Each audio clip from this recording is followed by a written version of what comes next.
असतील, म्हणजे इकडे वारकरी संप्रदाय आणि इकडे वैज्ञानिक लोक. ही दोन, हे जे संत आणि शास्त्रज्ञ, हे दोन सेनापती आणि त्यांची जी सेना आहे म्हणजे सायन्सवादी आणि अध्यात्मवादी, ही त्यांची सेना आहे. आता हा हात केला की समजायचं की इकडे आध्यात्मिक लोक, इकडे संत, आणि हा हात केला की लक्षात ठेवायचं इकडं सायन्स आणि शास्त्रज्ञ. ठीक आहे. मग या दोघांमध्ये जो आहे सेनापतींमध्ये साम्य, आश्चर्यजनक साम्य.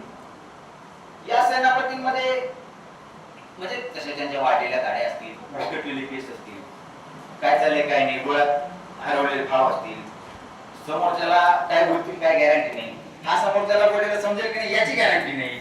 म्हणजे हे आश्चर्यजनक यांच्याबद्दल साम्य आहे.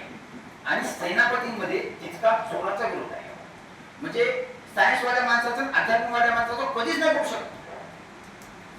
या हा म्हणेल अध्यात्माला श्रद्धा घे, हा म्हणेल एक नास्तिक आणि का, आणि विचार जर केला तर दोन्ही बाजूला खूप बुद्धिमान लोक या बाजूला होऊन गेले. नास्तिक लोकांमध्ये सुद्धा बाबासाहेब आंबेडकर, महात्मा फुले आहेत किंवा भगतसिंग आहेत, हे खूप बुद्धिमान लोक इकडे सुद्धा होऊन गेलेले. त्यामुळे यांना तसं सुद्धा इग्नोर करता येणार नाही आपल्याला. आणि आर्थिकांमध्ये सुद्धा इकडे स्वामी विवेकानंद सारखे फार मोठे संत महंत होऊन गेलेले आहेत.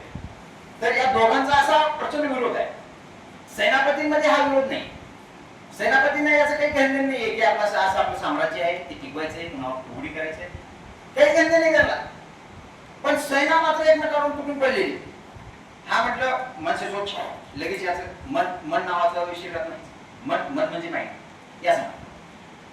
याचं म्हणणं, सायन्सवाल्याचं म्हणणं सत्य पण ही मेरा विश्वास होता, याचं म्हणणं मेरा विश्वास ही सत्य. या अध्यात्मवाल्यांचं म्हणणं की तू देवावरती श्रद्धा ठेव, याचं म्हणणं तू पळवा. याच्यामध्ये साम्य नाही.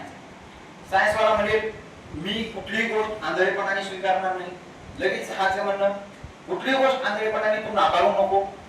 तर असा एक प्रचंड यांच्यामध्ये एक संघर्ष जो आहे तो पूर्वापारपासून चालत आलेला हा संघर्ष आहे. आणि आजचा जो विषय आहे आपला संत आणि शास्त्रज्ञ, यामध्ये और एक बात होगी की हे जे सायन्स आणि यांचा जो विरोध आहे याच्यामध्ये हा म्हणेल म्हणजे अध्यात्मवाला की मंगळ चंद्र युती झाली, मोठी असं झालं तसं झालं, याचा हा एक ठाम आहे. कशाचा मंगळ, कशाची युती, फालतू गोष्टी सगळ्या, त्या ग्रहगुणांचा मानवी जीवनावर परिणाम, त्यांचं देहवाण, याचं पडू शकत नाही शकत. या सायन्सवाल्या माणसांना आकड्यांची पक्षात आवडते. कोणी म्हणलं व्याख्यानाला खूप गर्दी होती, लगेच सायन्सवाला म्हणा समापाचे विद्यार्थी किती, 10वीला किती, 12वीला किती, आता सांग गर्दी किती. याचं असं याला अंदाजे मोठा डिस्कोप चालतच नाही या सायन्सवाल्यांना. बरं कुणीतरी म्हणलं या सायन्सवाल्याच्या बायकोने जरी याला म्हणलं माझं तुमच्यावर खूप प्रेम आहे, तरी म्हणतो हा किती प्रेम आहे ते सांगवा.